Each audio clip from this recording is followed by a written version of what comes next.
The Mediterranean sun had turned brutal by noon, the kind of heat that made the cobblestones shimmer and sent tourists scrambling for shade. I wiped the sweat from my forehead with the back of my hand, careful not to touch my face with fingers that smelled of garlic and olive oil. The scent clung to everything, my skin, my hair, the faded apron tied around my waist. It was the smell of survival, of 12-hour shifts at Bella Vista, of tips that barely covered rent in the cramped apartment I shared with 3 other girls. "Table 7 needs water," Marco barked from behind the bar, his voice sharp with impatience. I grabbed the pitcher, its condensation cool against my palm, and wove through the maze of tables scattered across the restaurant's terrace. Bella Vista wasn't fancy. Peeling paint on the shutters, mismatched chairs, checkered tablecloths that had seen better days. But it had a view of the harbor that tourists loved. That view was the only reason we stayed busy, the only reason I could afford to eat most days. My feet ached in the cheap canvas shoes I'd bought at the market. 3 months in Santorini, and I still hadn't adjusted to the constant standing, the endless walking, the weight of trays laden with plates of moussaka and Greek salad. But I couldn't complain. This job, this island, this life, it was temporary. It had to be. Back home in Ohio, I'd left behind student debt, a mother who barely noticed when I left, and a future that felt like a prison sentence. Here, at least the prison had a view. I filled the glasses at table 7, smiling automatically at the middle-aged couple who didn't look up from their phones. The smile was practiced, empty, the same one I'd worn yesterday and would wear tomorrow. It didn't reach my eyes anymore. That's when I saw him. He sat alone at table 12, the corner table that caught the best breeze from the harbor. I hadn't seen him arrive, hadn't heard Marco seat him, but there he was, and suddenly the air felt different. Heavier.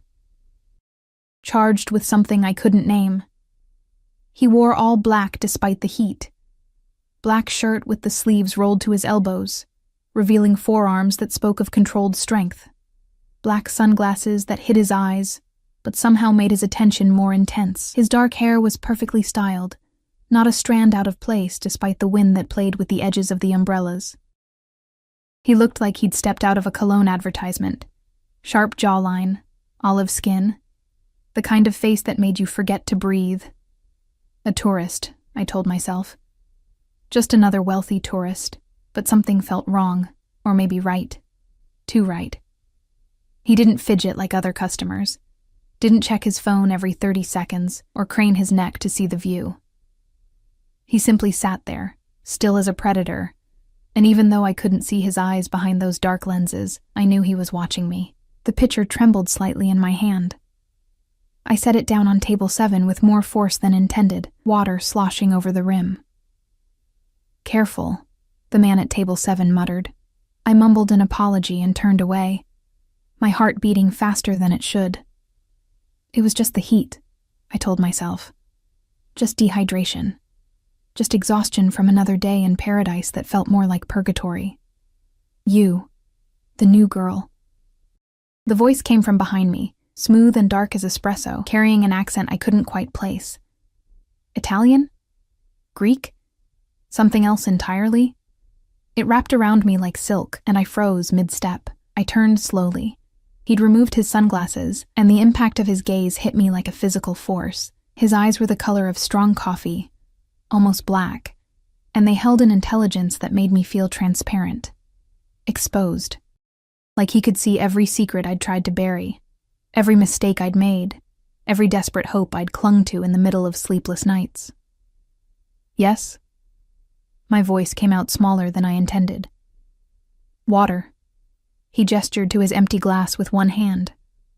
Long fingers, I noticed, a heavy watch on his wrist that probably cost more than I'd earn in a year. And then perhaps you could recommend something. You work here, yes? Yes, of course. I grabbed a menu from the nearest table, my hands unsteady. The moussaka is popular, and the seafood pasta. I didn't ask what's popular. He leaned back in his chair, completely at ease, while I felt like my bones might vibrate out of my skin. I asked what you recommend. The distinction felt important somehow. Dangerous. The lamb, I said finally. Chef makes it with his grandmother's recipe, slow roasted with rosemary and lemon. It's It's special. Something flickered across his face. Amusement? Approval? It vanished too quickly to tell. Then I'll have that. He handed the menu back, and our fingers brushed. The contact lasted less than a second, but I felt it everywhere. A spark of heat that had nothing to do with the Mediterranean sun. And wine. Something red. You choose. I'm not really supposed to. I'm asking you to choose. His tone didn't change. Still smooth. Still polite. But suddenly it felt less like a request, and more like a command. Unless you'd prefer I speak to your manager about the quality of service. My stomach dropped. I couldn't afford to lose this job. Couldn't afford Marco's anger or the risk of being fired. Tourist season would end soon, and positions were already scarce. The agiorgitico, I said quickly. It pairs well with lamb. Perfect. He smiled, and the world tilted slightly. It wasn't a friendly smile, too knowing, too intimate, like we were sharing a secret I didn't know we had. What's your name? Emma. The lie came automatically. My real name was Emily, but I'd been using Emma since I arrived. It felt safer somehow, like I could be someone different here, someone who didn't carry the weight of everything she'd left behind. Emma, he repeated, tasting the syllables. Your order will be ready soon, I interrupted, suddenly desperate to escape the intensity of his attention. I'll bring your wine. I turned and walked away before he could respond, feeling his gaze on my back like a brand. My hands were shaking when I reached the bar, and Marco noticed. You okay? He frowned, already reaching for a bottle. You look pale. Fine, I lied. Just hot. Table 12 wants agiorgitico. Marco's eyebrows rose. He asked for that specifically? I recommended it. Huh. Marco pulled the bottle from the wine rack, studying it. Big spender, that one. Came in a black Mercedes with a driver. Didn't even look at the prices on the menu. A driver. Of course he had a driver. Men who looked like that, who wore watches that cost more than my yearly salary, who commanded attention just by existing. They didn't drive themselves. I took the wine and a glass back to table 12, my pulse racing. He was on his phone now, speaking in rapid Italian that I couldn't follow. His voice had changed, harder, colder, all business. When he saw me approaching, he said something sharp and ended the call. Your wine. I set the glass down carefully, began to pour. The red liquid caught the light, deep as blood. You're nervous. It wasn't a question. No, Your hands are shaking. I stopped pouring, set the bottle down. I'm fine. You're lying. He picked up the glass, swirled the wine, watching it instead of me. Why? I'm not. This is inappropriate. I should get back to work. Sit. I can't. Sit, he repeated. And this time there was steel beneath the silk of his voice. Just for a moment. You look like you might fall over. He wasn't wrong. The heat, the exhaustion, the strange electricity that seemed to pulse from him. It was all too much. I glanced back at the restaurant. Marco was busy with other customers. No one was watching. I sat on the edge of the chair across from him, perched like a bird ready to flee. Better. He sipped his wine, made a small sound of approval. Good choice. You have good taste. Thank you. My throat felt dry, but I really should. How long have you been in Santorini? 3 months. And before that? America, Ohio. Why was I telling him this? Why couldn't I seem to remember how to keep my mouth shut? Far from home.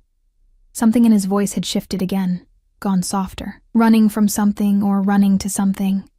The question hit too close. I stood abruptly, the chair scraping against stone. I need to check on your food, Emma.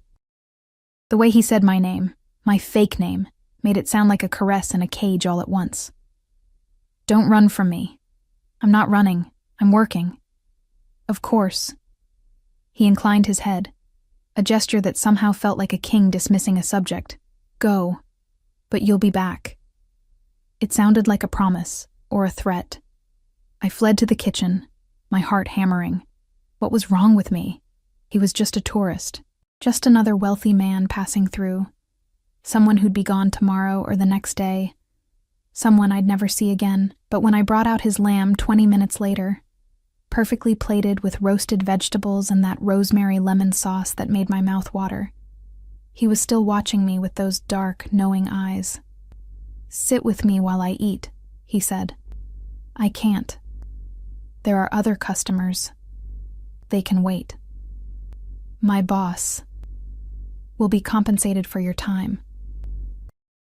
He pulled out his wallet, leather, expensive, and laid several bills on the table. Euros. A lot of them. More than I'd make in a week. "Sit." I sat. He cut into the lamb with precise movements, everything about him controlled and deliberate. "Tell me about Ohio." "There's nothing to tell. Everyone has a story, Emma. What's yours?" The question escaped before I could stop it. Bold and stupid and dangerous. He smiled again, that same unsettling smile. "You first." So I told him. Not everything. Not the real reasons I'd left. Not the shame of my mother's indifference or the suffocating weight of a future that felt predetermined. But I told him about the small town, about wanting more, about ending up here washing dishes and serving tourists who barely saw me. He listened like my words mattered, like I mattered. "And you?"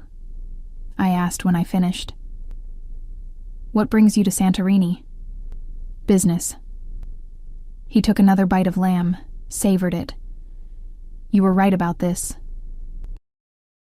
"It's excellent." "What kind of business?" "The kind that requires discretion." A non-answer. I should have left it alone, should have recognized the warning in his tone. But something reckless was waking up inside me, something that had been asleep for too long. "You're very mysterious," I said, attempting lightness. "And you're very curious." He set down his fork, leaned forward. "Curiosity can be dangerous, Emma."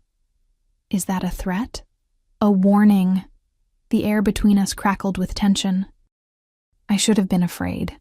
Every instinct should have been screaming at me to walk away, to put distance between myself and this man who radiated danger like heat from asphalt. Instead, I leaned forward too, closing the space between us by inches. "What if I'm not scared?" His eyes darkened. "You should be." "Why?" The word came out breathy, almost a whisper. What was I doing?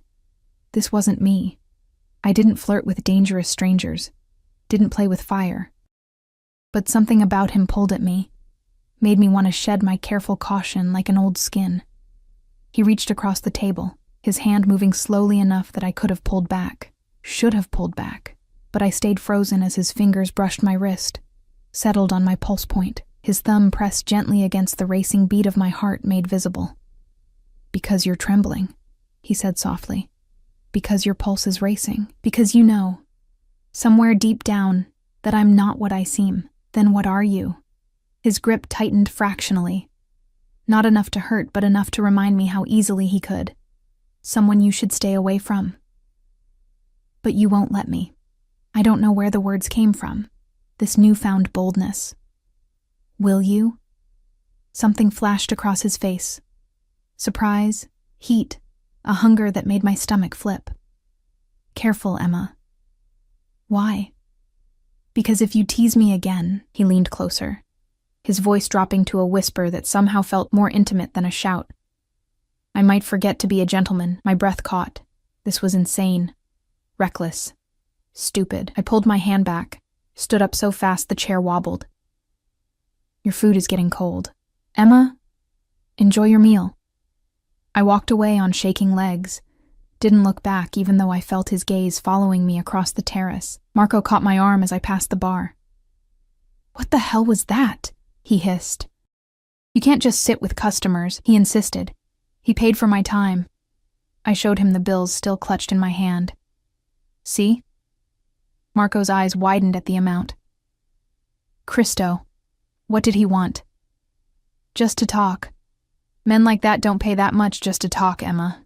He looked past me to table 12, and something in his expression shifted. Fear? Respect. "Be careful with that one." "Why? Who is he?" "I don't know. But I know the type." "That watch he's wearing? That car outside? Men with that much money in this part of the world? Marco shook his head. Just be careful. The rest of the afternoon passed in a blur. I avoided table 12, sent another server to clear his plates and bring him espresso, but I felt him watching me the entire time. A constant weight of attention that made my skin prickle with awareness. When he finally left, he placed another stack of bills on the table, a tip that was obscene in its generosity, and walked out without looking back. Through the window, I watched him slide into the back of that black Mercedes. A man in a dark suit opened the door for him, someone I hadn't noticed before, a driver, or maybe security. Just be careful with that one. I cleaned his table with trembling hands, pocketed the tip that would pay my rent for the month, and told myself I'd never see him again. I was wrong. I didn't sleep that night. The apartment was stifling, the single fan doing nothing but pushing hot air from one corner to another. My roommates, Sophia from Germany, Marie from France, and Kiki from Australia, were all out, probably at one of the beach clubs that stayed open until dawn. I lay in my narrow bed, staring at the water-stained ceiling, replaying every moment of the afternoon. Because if you tease me again, I might forget to be a gentleman. What had I been thinking? Flirting with a stranger who radiated danger like cologne, who had a driver, and wore a watch worth more than everything I owned combined. Marco's warning echoed in my mind. Men like that don't pay that much just to talk. But he had paid, and he had listened. For 20 minutes, he'd made me feel like I was the only person in the world, like my small-town stories and desperate dreams actually mattered to someone. I touched my wrist where his fingers had pressed against my pulse, and heat flooded through me at the memory. This was ridiculous. I was being ridiculous. He was probably already on a yacht somewhere, surrounded by women who knew how to handle men like him, women who wore designer clothes and spoke 3 languages and didn't smell like garlic at the end of the day. I finally fell asleep around 4 a.m., and when my alarm screamed at 6, I wanted to throw it against the wall. The morning shift started with the breakfast crowd, mostly hotel guests looking for authentic Greek yogurt and strong coffee before their island tours. I moved through the routine on autopilot, my body going through the motions while my mind remained stubbornly fixed on dark eyes and dangerous smiles. Emma. Marco's voice cut through my daze. Table for 1, terrace. I grabbed a menu and headed out, welcoming the morning breeze that came off the harbor. The sun was gentler now, golden instead of brutal, painting the white buildings in shades of honey and cream. This was the Santorini the tourists came for, the postcard version. I stopped dead. He sat at the same table as yesterday. Table 12. Same black clothing, same perfect posture, same air of controlled power that made everyone else on the terrace look somehow less real, less vivid. Our eyes met across the space, and his mouth curved into a smile that made my stomach drop. No. The word came out as a whisper. This couldn't be happening. Tourists didn't come back. They ate once, tipped well if you were lucky, and disappeared into the endless stream of faces that blurred together after a while. But he wasn't moving, wasn't leaving, was looking at me like he'd been waiting. My feet carried me forward against my better judgment. Good morning, Emma. He said it like a greeting and a question and a promise all at once. I was hoping you'd be working today. Most tourists don't come back to the same restaurant twice. I set the menu down with more force than necessary, a small act of defiance. I'm not most tourists. He didn't touch the menu. Sit with me. It's the breakfast rush. I can't. Please. The please surprised me. Yesterday he'd commanded, expected obedience. Today he was asking, and somehow that felt more dangerous. I glanced back at the restaurant. Marco was watching, his expression unreadable. He gave a small nod. Permission. Or maybe a warning. I sat. You didn't sleep.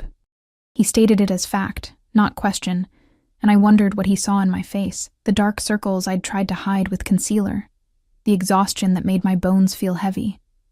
How would you know? You have shadows under your eyes. Your hands are shaking more than yesterday.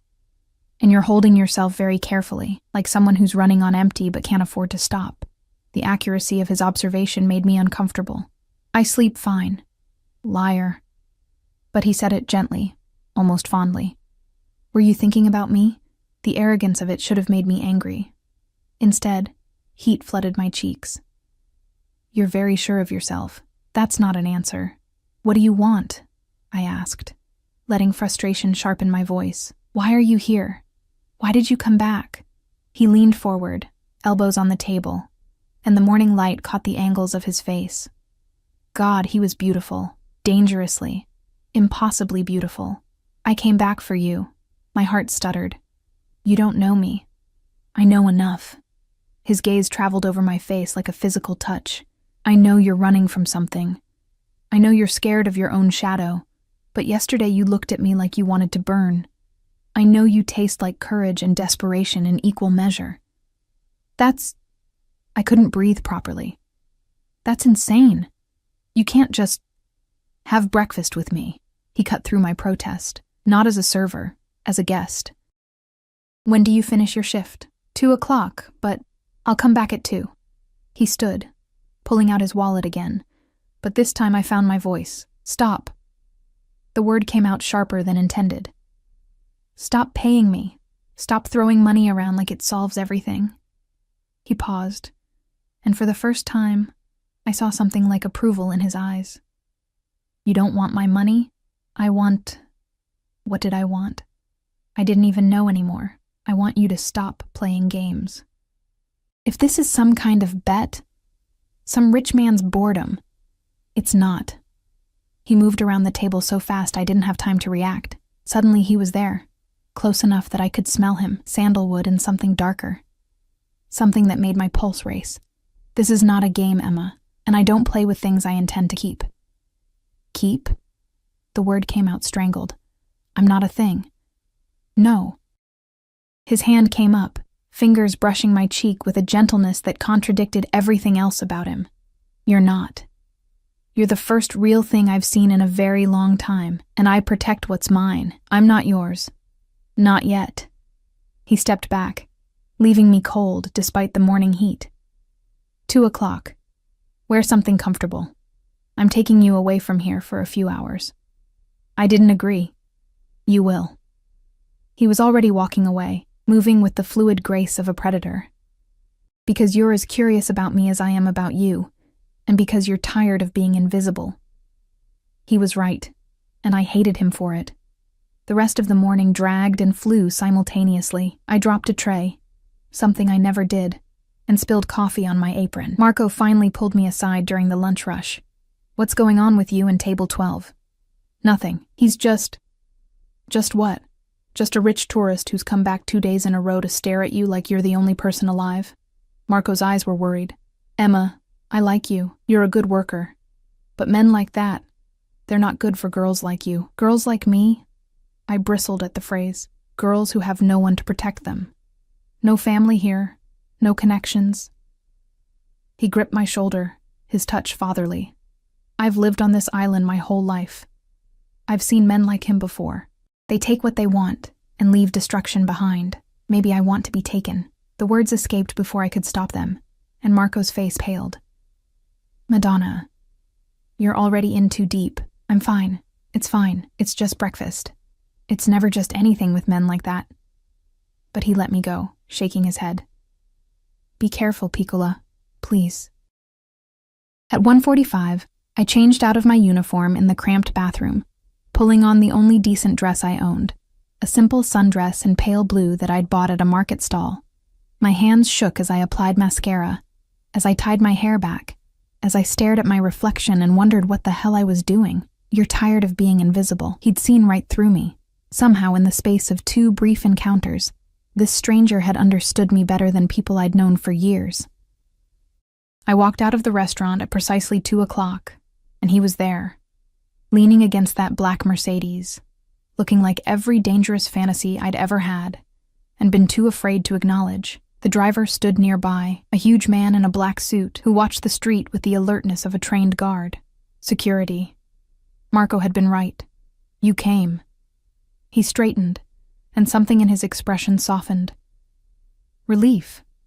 Had he actually thought I wouldn't show? "I'm here." I clutched my small purse like a lifeline. "Where are we going?" "Somewhere you can breathe." He opened the back door of the Mercedes himself, a gesture the driver seemed surprised by. "Trust me. I don't even know your name." "Dante." He said it like it meant something, like I should recognize it. "Dante Cavalli, Italian." Of course he was Italian. "Well, Dante Cavalli, if you murder me, my roommates will probably notice I'm missing, eventually." His laugh was unexpected, genuine and warm, and entirely at odds with the dangerous air he carried. "I'm not going to murder you, Emma. I'm going to feed you and let you ask all those questions I can see burning behind your eyes." The interior of the Mercedes was cool, leather seats so soft they felt like butter. I sank into them as Dante slid in beside me, close enough that I could feel the heat radiating from his body. The driver got in without a word, and we pulled smoothly into traffic. "Where are we going?" I asked again. "My villa. I've had lunch prepared." Alarm bells should have been ringing. Going to a strange man's house, alone, in a foreign country. It was every warning your mother gave you, every horror story you heard on the news. But I didn't tell him to stop, didn't ask to be taken back. The drive took 20 minutes, winding up through narrow streets away from the tourist areas, into the hills where the truly wealthy stayed. The villa appeared suddenly, white stone and blue shutters, perched on a cliff with a view of the caldera that stole my breath. "This is yours?" I breathed. "One of mine." He said it casually, like owning multiple villas was normal. "I have properties in several places." The driver, whose name I still didn't know, opened my door, his face expressionless. But I caught the way his eyes swept the area before letting me exit, the way his hand hovered near his jacket, definitely security. Inside, the villa was all white marble and expensive minimalism. Floor-to-ceiling windows showcased that impossible view. A table had been set on the terrace. White linens, crystal glasses, covered silver dishes that probably contained food I couldn't pronounce. "This is..." I turned in a slow circle, trying to process the absurdity of my situation. Yesterday I'd been invisible, serving tables to people who didn't see me. Today I was in a clifftop villa with a man who looked at me like I was precious. "This is insane. Sit." Dante pulled out a chair for me, and I obeyed without thinking. He sat across from me, began uncovering dishes: Greek meze, tzatziki, dolmades, grilled octopus, fresh bread that steamed when he broke it. "Eat. You barely touched anything this morning. You were watching me that closely? I watch everything about you closely." He poured wine, white this time, pale gold in the afternoon light. "You favor your left foot. Your right ankle hurts. Those shoes you wear are cheap and don't fit properly." I stared at him. That's creepy. That's attention." He met my gaze steadily. "When was the last time someone paid attention to you, Emma? Really looked at you and saw you?" The question hit like a punch. I reached for my wine glass, needing something to do with my hands. "Why are you doing this?" "Because yesterday for 20 minutes you made me feel human again." He said it simply, without drama. "Do you have any idea how rare that is? How precious? I don't understand. You're..." I gestured at the villa, at him, at everything. "You have everything. Money, power, looks. You could have anyone. I don't want anyone." His voice dropped, went rough. "I want you." The words hung between us, heavy with meaning I didn't fully understand. Want, such a simple word, such a dangerous one. "You don't know me," I repeated, but it sounded weaker this time. "Then let me." He leaned forward, intense. "Let me know you. Every broken piece, every scared thought, every dream you're too afraid to voice. Let me see all of it." "Why?" My voice cracked. "Why me?" "Because you looked at me like I was dangerous and leaned in anyway. Because you're scared of your own shadow, but yesterday you challenged me. Because..." He stopped, jaw tightening. "Because when I touch you, you tremble. And I want to know if it's fear or something else." His hand crossed the table, palm up. An offering. A question. I stared at it. At those long fingers, at the power coiled in his wrist, at the watch that probably cost more than my life.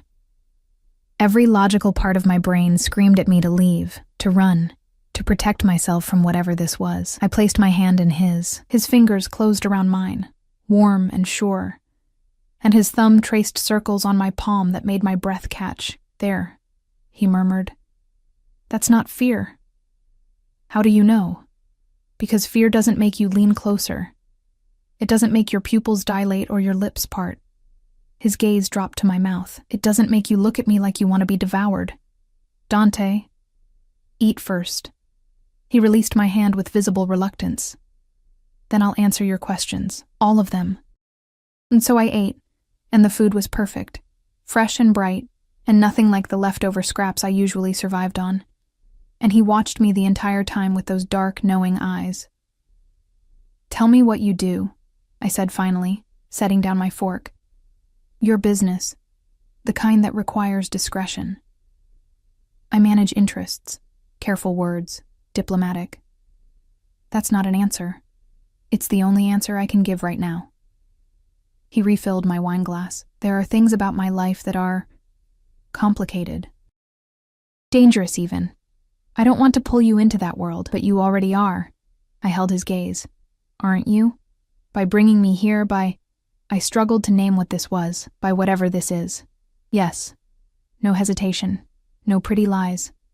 "Yes, Emma, I am. And I should stop. I should pay you for your trouble, send you home, never contact you again. But you won't." "No." The word came out rough. "I won't. Because I've spent 15 years building walls, and you walked through them in 20 minutes. Because I've forgotten what it feels like to want something other than power and revenge. Because—" He stood abruptly, moved to the edge of the terrace, his back to me. "Because I'm a selfish bastard who takes what he wants." I should have been scared. Should have seen the red flags waving frantically. Instead, I stood and walked to him, my bare feet silent on the warm stone. "What if I want to be taken?" I whispered.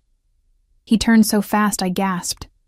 Suddenly his hands were on my waist, pulling me close, and I could feel the tension vibrating through him.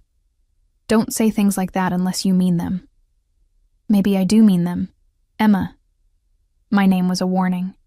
If I start this, I won't stop. I won't be able to. Do you understand? I understand that I've been sleepwalking through my life for months, maybe years. I understand that you make me feel awake. I placed my hands on his chest, felt his heart racing beneath my palms.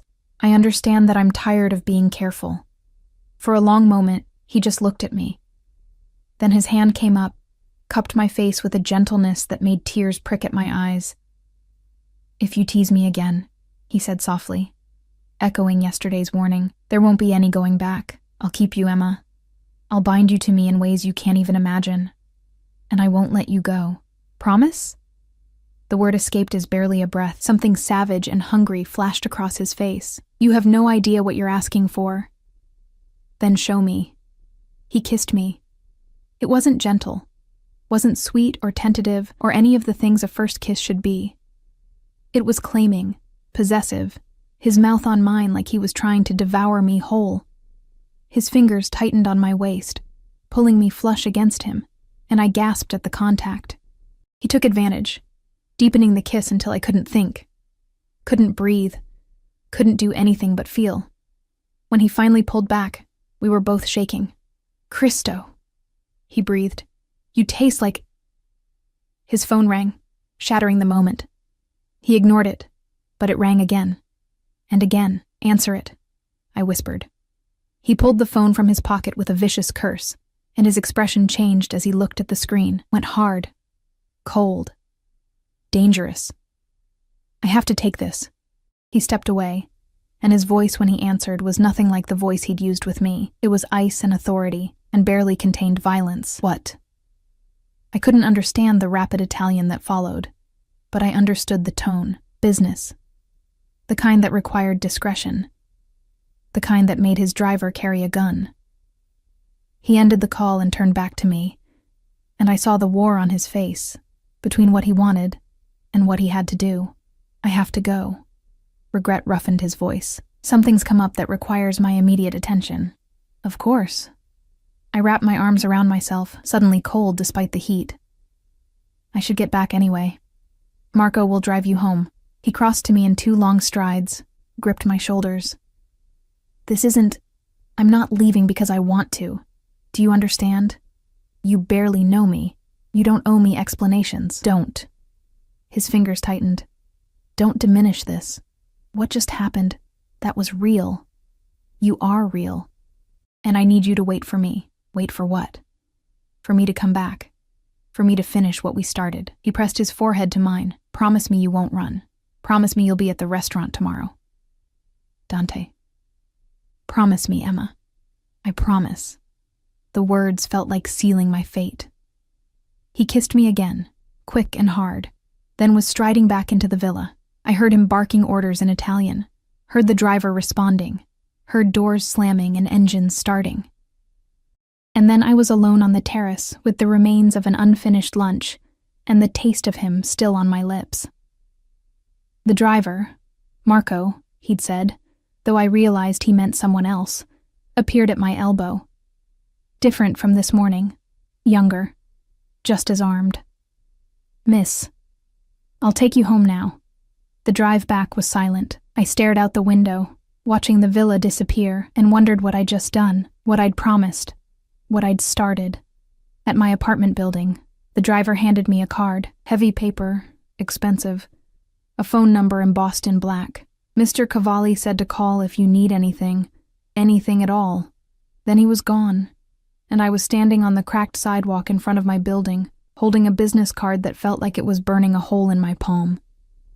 Inside, the apartment was still empty.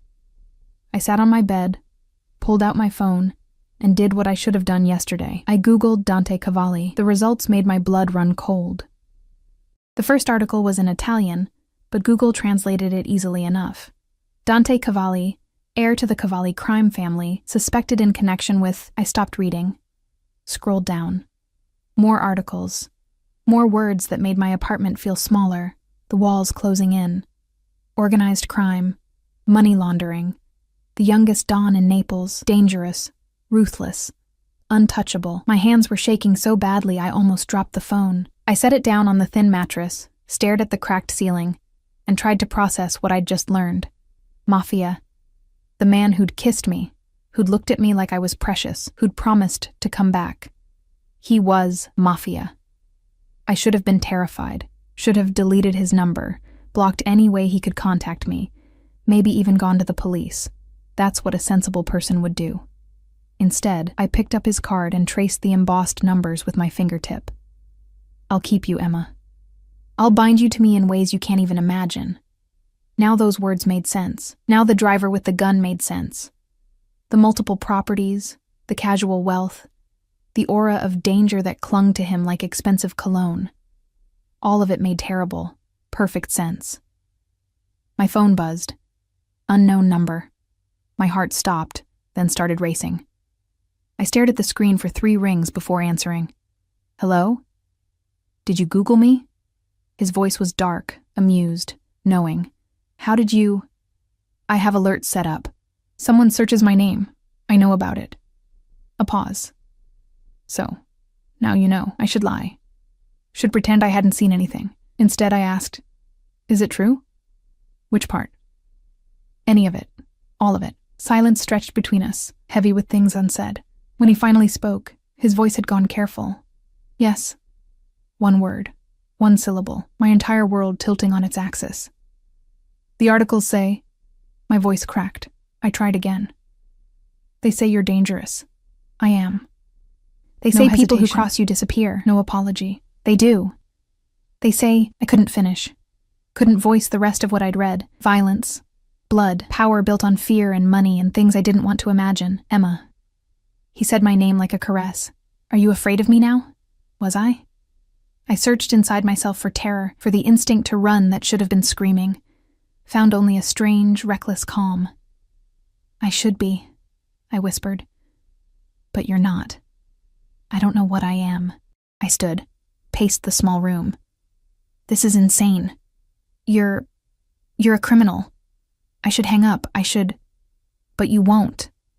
Certainty in his voice. Because you felt it too, didn't you? That kiss. That connection. You felt something shift between us. That doesn't matter. You lied to me. I never lied. His voice sharpened. I told you my business required discretion. I told you I was dangerous. I warned you, Emma, multiple times. He was right. He had warned me. I just hadn't understood what those warnings meant. What do you want from me? I asked finally. Everything. Simple. Direct. Terrifying. I want everything you have to give, and in return, I'll give you everything you've ever wanted. You don't know what I want, don't I? A sound in the background, a door closing, footsteps. You want to matter to someone. You want to be seen, really seen, not just as a server or a roommate or a girl from Ohio who ran away from a life that felt too small. You want passion and intensity and someone who'll fight for you instead of forgetting you exist. Tears burned my eyes because he was right. Horribly, impossibly right. That doesn't change what you are, I said. No, it doesn't. A pause. Are you at the restaurant tomorrow? Yes, I'm on the schedule. Good, I'll see you then. And Emma? Yes? Whatever you decide, whether you run from this or into it, know that I'm not letting you go easily. You're mine now. You have been since the moment you sat down at my table and looked at me like I was just a man instead of a monster. He hung up before I could respond. I didn't sleep again that night, lay awake replaying everything.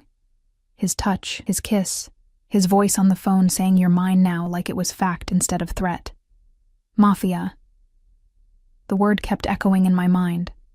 I'd seen the movies, read the books. I knew what men like him did, knew the violence they were capable of, the lives they destroyed without hesitation, but I also remembered the gentleness of his hands on my face. The way he'd noticed my hurting ankle. The hunger in his eyes that had nothing to do with violence and everything to do with want. Morning came too fast. I dressed for work on autopilot, my body moving while my mind remained stuck in that villa, in that kiss, in the moment before everything changed. The restaurant was already busy when I arrived. Marco took one look at my face and pulled me aside. You saw him yesterday. Not a question. Yes. And? And nothing. We had lunch. He brought me home. Marco's eyes narrowed. That's all? I thought about the kiss, about the phone call, about articles that said he was dangerous and a voice that promised everything. That's all. Madonna, you're a terrible liar. He gripped my shoulders. Emma, listen to me. Men like Dante Cavalli, they don't do normal. They don't do simple. If he's interested in you, there's a reason. And that reason is probably not good for you. Maybe I don't care. Then you're a fool. But his voice was gentle. Just be careful. Please. These men, they live in a different world. A world where people are possessions and loyalty is bought with blood. You don't want to be part of that. Too late, I thought. I was already part of it. Had been since the moment I sat down at his table. The morning dragged. Every time the door opened, my heart jumped. Every dark-haired man made me look twice. But Dante didn't come. Lunch rush started. I moved through it mechanically, refilling water glasses and taking orders and smiling that empty smile. And then, Emma. I turned and there he was, but different, harder. He wore a dark suit today instead of casual black, and there were two men with him, both large, both clearly security. They flanked him like shadows as he moved through the restaurant, and conversations died as he passed. Everyone knew, or sensed it, the danger he carried. He stopped at table 12, of course, and his eyes found mine across the room. Come here. Not a request. A command. I walked to him on shaking legs, aware of every eye in the restaurant watching, Marco's worried gaze burning into my back, the two security guards studying me with expressions that gave nothing away. Sir? I kept my voice professional. Can I get you something? Yes. He leaned back in his chair, completely at ease despite the tension radiating from everyone around him. You can sit down and have lunch with me. I'm working. Marco. He didn't raise his voice, didn't look away from me. Emma is taking her lunch break now, yes? From behind the bar, Marco's strangled, yes, Mr. Cavalli confirmed what I'd suspected. He knew exactly who Dante was, had probably known from the beginning. I sat. You're angry with me, Dante observed. You lied. I didn't. You let me think you were just... I gestured helplessly. Just some tourist. Just some businessman. I am a businessman. His mouth curved slightly. A very successful one. That's not funny. No, it's not. The amusement faded. But it's the truth. I've built an empire, Emma. Not all of it is legal, but all of it is powerful. And I'm offering you a place in it. My breath caught. What? I want everything you have to give. He leaned forward, his voice dropping to something intimate despite the audience we both knew was listening. I want you beside me, in my home, in my bed, in my life. You're insane. We barely know each other. Time is irrelevant. He reached across the table, took my hand before I could pull away. His thumb traced patterns on my palm that made my pulse spike. I knew the moment I saw you. You belong to me. People don't belong to people. In my world, they do. His grip tightened. And you already know that, don't you? You Googled me. You read the articles. You know exactly what I am and what I'm capable of. Yet here you are, not running, not hiding, sitting across from me and arguing instead of screaming. He was right. Again. I should be terrified, should be finding the nearest exit. Instead, I was leaning forward, drawn by something I didn't understand and couldn't fight. What do you want me to say? I whispered. Say yes. To what? To me. To this. To letting me take care of you instead of watching you work yourself to exhaustion in a job that barely pays rent. His eyes burned into mine. I can give you everything, Emma. Safety, security, a life where you never have to worry about money, or where your next meal comes from, or whether you matter. With me, you'll always matter. You'll be the most important thing in my world. Why? The question tore out of me. Why me? You could have anyone. Because you see me. Simple words. Devastating truth. Not the money or the power or the reputation. You see the man underneath all of it. And that man wants you more than he's wanted anything in 15 years. One of the security guards stepped forward, whispered something in Italian. Dante's expression changed, went cold and hard in a way that made my stomach drop. He stood abruptly. I have to go. Business that can't wait. Of course. I started to pull my hand back, but he held on. Tonight. I'm sending a car for you at 8. Pack a bag. What? No, I can't just... Yes, you can. He raised my hand to his lips, pressed a kiss to my palm that felt like a brand. And you will. Because you're brave and reckless and tired of being invisible. Because you want this as much as I do. Even if you're too scared to admit it yet. Dante. 8 o'clock, Emma. Be ready.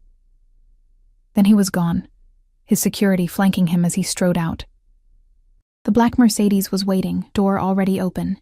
He slid inside without looking back, and I was left standing in the middle of the restaurant with my palm still burning from his kiss. Marco appeared at my elbow. What did he say to you? He's sending a car, tonight, and you're going to go. Not a question. I looked at him. This man who'd given me a job when I was desperate, who'd been kind when he didn't have to be, who was looking at me now with something like grief in his eyes. Yes, I whispered, I'm going to go. The apartment was chaos when I got home at 3. Sophia sat on the couch painting her nails, while Marie and Kiki argued in rapid-fire French and English about whose turn it was to clean the bathroom. They all stopped when they saw my face. What happened? Kiki asked, her Australian accent thick with concern. You look like you've seen a ghost. I set my bag down carefully, my hands still trembling. I need to pack. Pack? Sophia's eyes widened. Are you leaving? Going back to America? No, How did I explain this?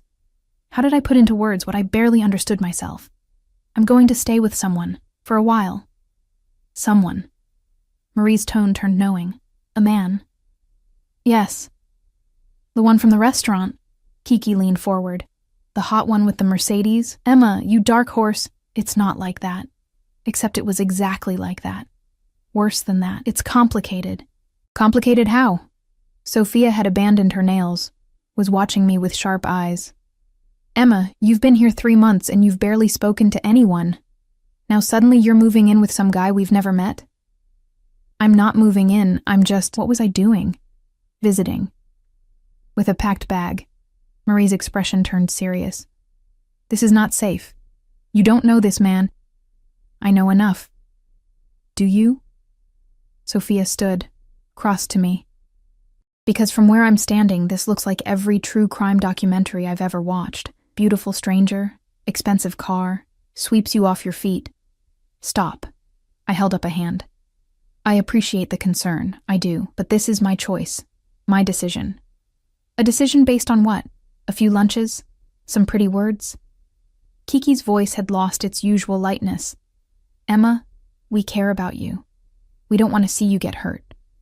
Hurt. The word echoed in my mind. Dante could hurt me in ways these women couldn't imagine, could destroy me completely if he chose. But he could also make me feel alive in ways I'd never experienced. I'll be careful, I said finally. Will you? Marie asked softly. Or are you already in too deep? I didn't answer. Couldn't answer. Because she was right. I packed slowly, methodically. A few dresses, toiletries, the small collection of books I'd brought from home. Everything I owned fit into one battered suitcase, a depressing reminder of how little I'd accumulated in 23 years of life. My phone buzzed. A text from an unknown number. The car will arrive at 8. Dress nicely. We have dinner plans. Dinner plans. Like this was normal. Like I was normal. Like we were a normal couple doing normal things. I pulled out the only nice dress I owned. Black, simple, bought from a thrift store before I left Ohio. It would have to do. At 7:45, I stood in front of the bathroom mirror applying mascara with shaking hands. Behind me, I could see the reflection of my 3 roommates sitting on the couch, watching me with identical expressions of worry. At least text us, Sophia said finally. Let us know you're okay. I will. And if anything feels wrong, anything at all, you call us, or the police, or both. Kiki's jaw was set. Promise. I promise. At precisely 8 o'clock, a knock sounded on the door. I opened it to find a different driver than yesterday. Older, with silver at his temples and eyes that had seen too much. He gave a slight bow. Miss Emma, I'm Giorgio. Mr. Cavalli sent me to collect you. Collect me. The phrase made me sound like luggage. Giorgio's mouth twitched. To escort you if you prefer. May I take your bag? I handed it over, ignored my roommate's whispered protests, and followed him down 3 flights of stairs to where a different Mercedes waited, this one even more luxurious than yesterday's, all gleaming black paint and tinted windows. The interior smelled of leather and something else. Danger, maybe. Or destiny. Where are we going? I asked, as Giorgio pulled smoothly into traffic. Mr. Cavalli's home. He's waiting for you there. Home. Not the villa from yesterday, I suspected. Somewhere else. Somewhere more permanent. The drive took 40 minutes, winding through increasingly exclusive neighborhoods, until we reached a gated estate that made the villa look modest. High walls, security cameras, armed guards at the entrance who waved us through after Giorgio showed credentials. The house, calling it a house felt inadequate, rose before us. 3 stories of white stone and glass, lit from within like a jewel box. A fountain dominated the circular drive, water catching the last rays of sunset. Giorgio opened my door. Mr. Cavalli is in the main salon. I'll show you. Inside was even more impressive. Marble floors, soaring ceilings, art that probably cost more than I'd earn in a lifetime. My canvas shoes squeaked on the polished stone, and I became acutely aware of how out of place I was. Dante stood by floor-to-ceiling windows overlooking the sea, his back to me. He'd changed.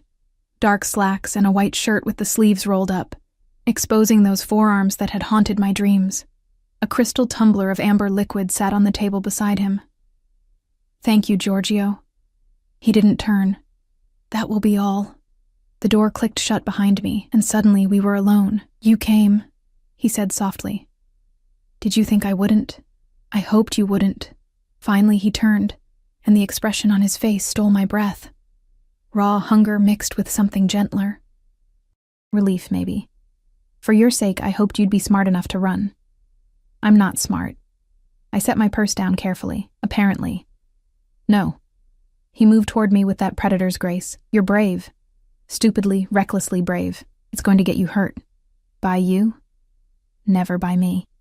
He stopped inches away, close enough that I could feel the heat radiating from his body. I'd burn the world down before I let anyone hurt you, including myself. Pretty words. Truth. His hand came up, cupped my face. I don't say things I don't mean, Emma. When I tell you that you're mine, when I promise to protect you, those aren't empty promises, they're vows. You barely know me. I know you work yourself to exhaustion for minimum wage and smile like it doesn't kill you inside. I know you left everything familiar because staying felt like dying slowly.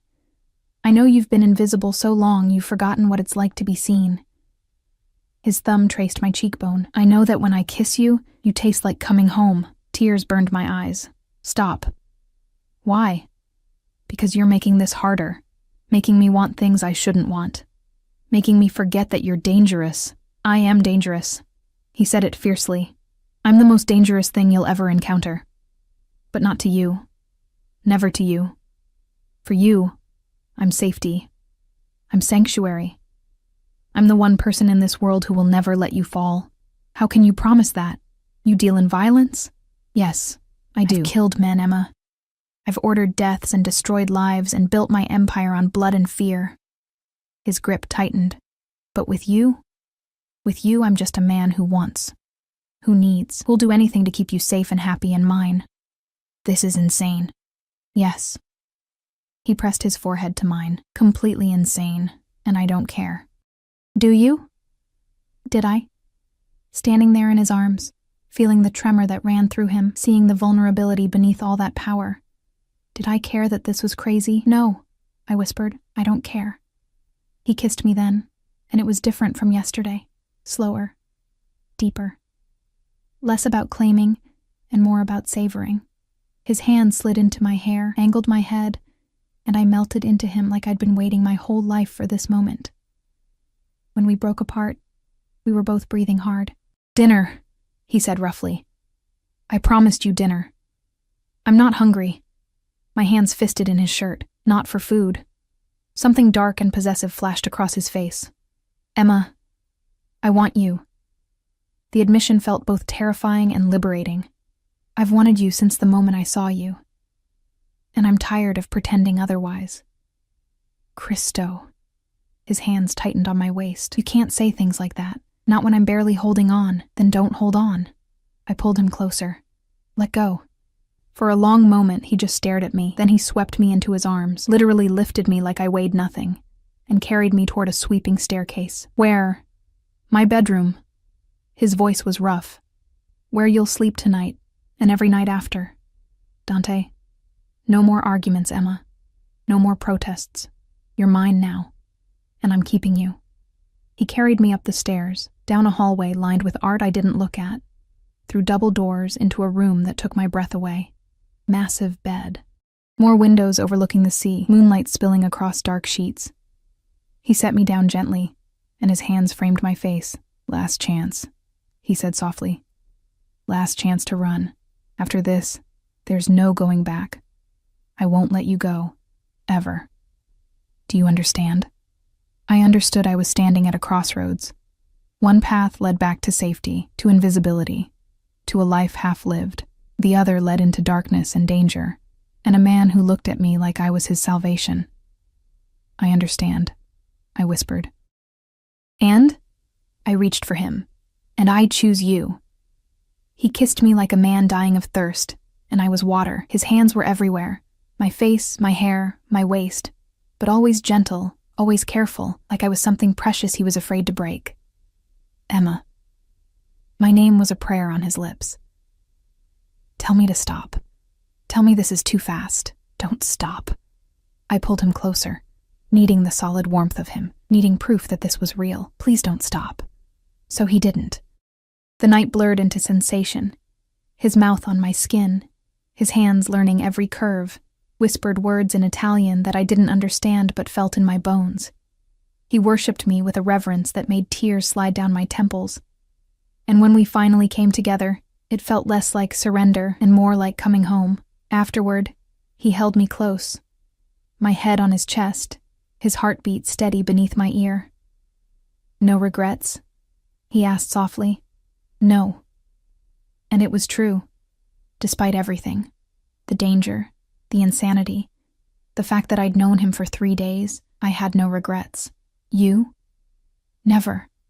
His arms tightened. You're mine now, completely, and I protect what's mine. I should have asked what that meant, should have questioned the possessiveness in his voice. Instead, I fell asleep feeling safer than I had in years. Morning came with sunlight streaming through those massive windows and the smell of coffee. I opened my eyes to find Dante already dressed, sitting in an armchair near the bed, watching me with an intensity that should have been unsettling. Good morning, I said, suddenly shy. Good morning, Kara. He stood, moved to the bed, pressed a kiss to my forehead. How do you feel? Like my life just changed completely. It did. No apology in his tone. Your things have been moved to the closet. Giorgio brought them up while you slept. I sat up, clutching the sheet. Dante, I can't just move in. You already have. He handed me a cup of coffee, perfect temperature, splash of cream just how I liked it. How did he know? And before you argue, understand that this is not negotiable. You're not going back to that apartment. You're not working at that restaurant. You're staying here with me, where I can keep you safe. Safe from what? His expression darkened. From a world you don't understand yet. Emma, my life. My business. It comes with enemies. People who would hurt you to get to me. Now that you're mine, you're a target. Fear prickled down my spine. Maybe I should leave then. Go back to America. No. The word cracked like a whip. You're not leaving. I won't allow it. You can't just... I can. I will. He sat on the edge of the bed, gripped my shoulders. Listen to me. Yesterday, after I left the restaurant, I had my people do a full background check on you. I know about your mother, about the debt, about why you really left Ohio, and I know that you have nothing to go back to. No family who cares, no home waiting, nothing.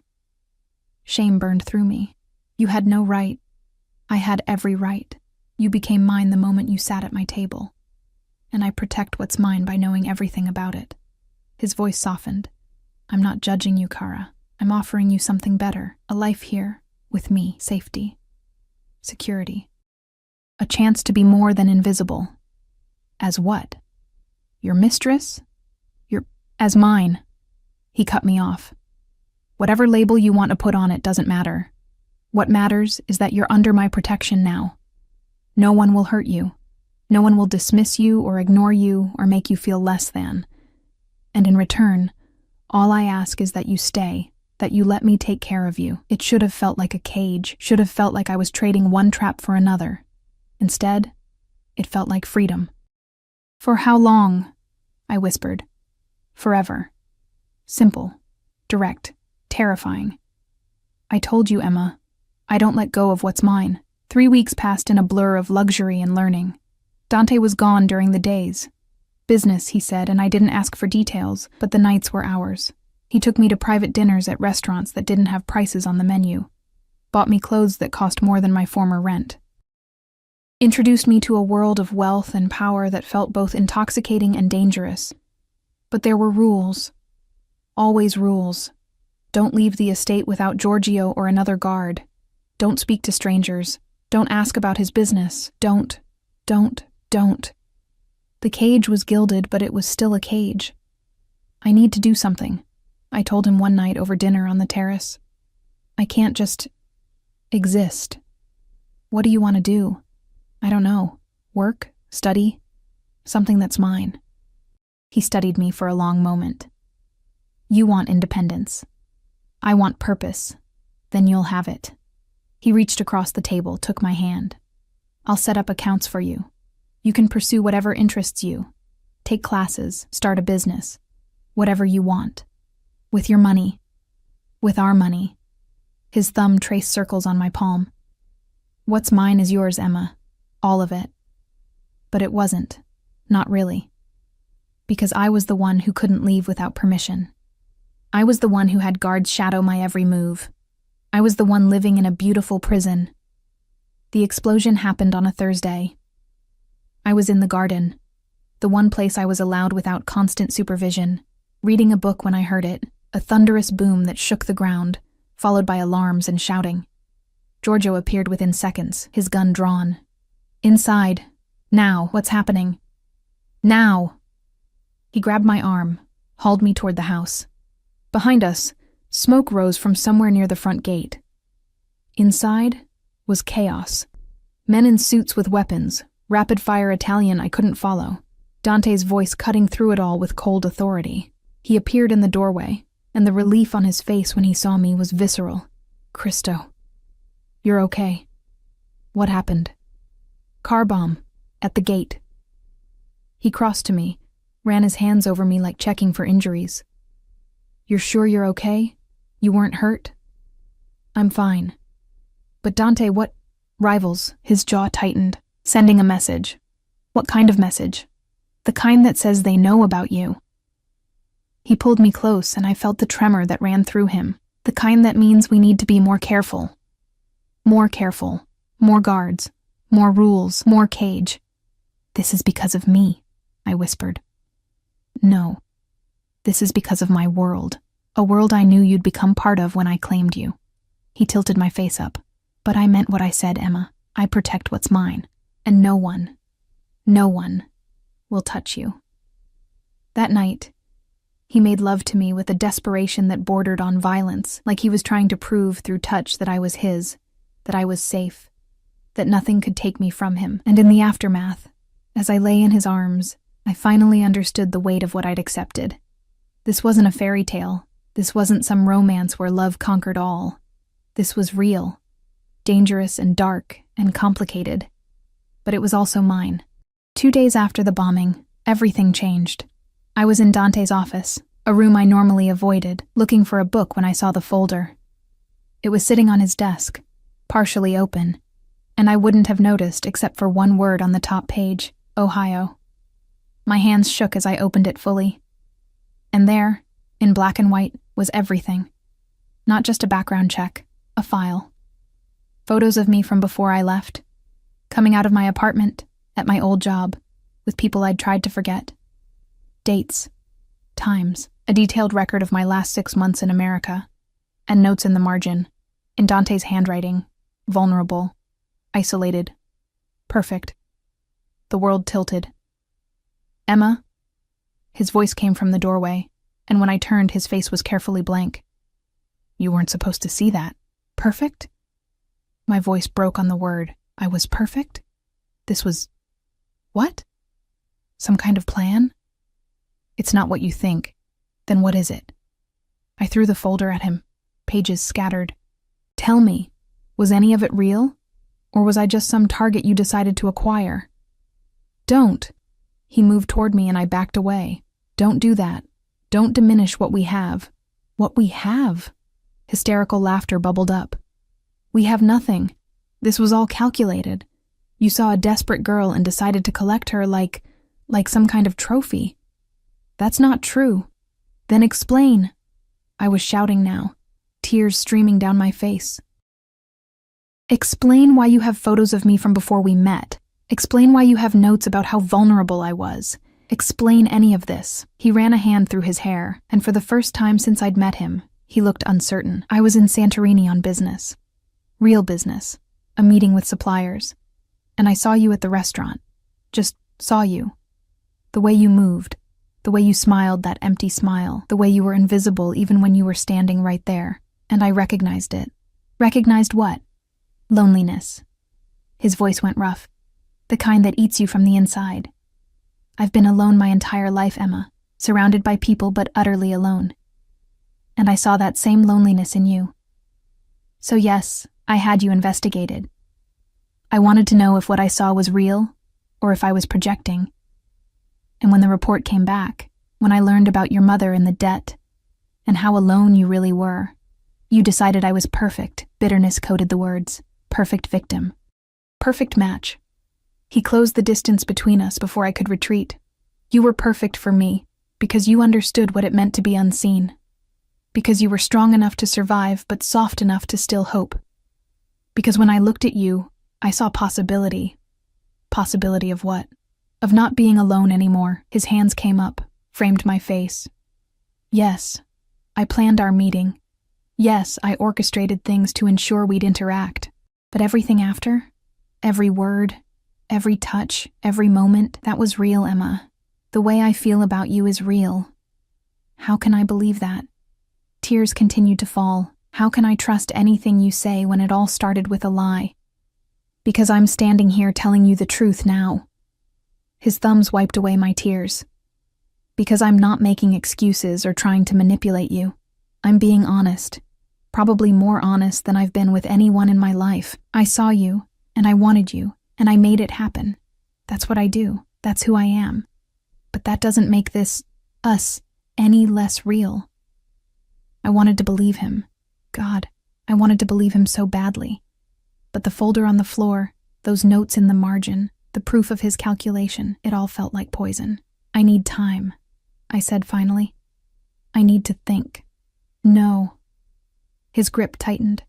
I'm not letting you walk away from this. From us. You don't get to decide. The hell I don't. His voice turned dangerous. You're mine, Emma. Mine. And I don't care if you're angry or hurt or feeling betrayed. You're not leaving. So what? I'm your prisoner now? If that's what it takes. No apology. No softening. I told you from the beginning. I protect what's mine. And I don't let go. Not now. Not ever. We stared at each other, and I saw the truth in his eyes. He meant it. Every word.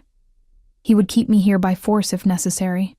Would cage me completely rather than let me go. The thought should have terrified me. Instead, through the hurt and betrayal and anger, I felt something else. Something dark and reckless that whispered, maybe this was exactly what I'd been searching for. Someone who wouldn't let me disappear. Someone who would fight to keep me, even if the fight was against my own fear. I hate you, I whispered. No, you don't. He pulled me close, and I didn't resist. You hate that I saw through you. You hate that I planned and calculated and made sure we'd meet. But you don't hate me, because I'm the first person in your life who's ever fought for you. He was right.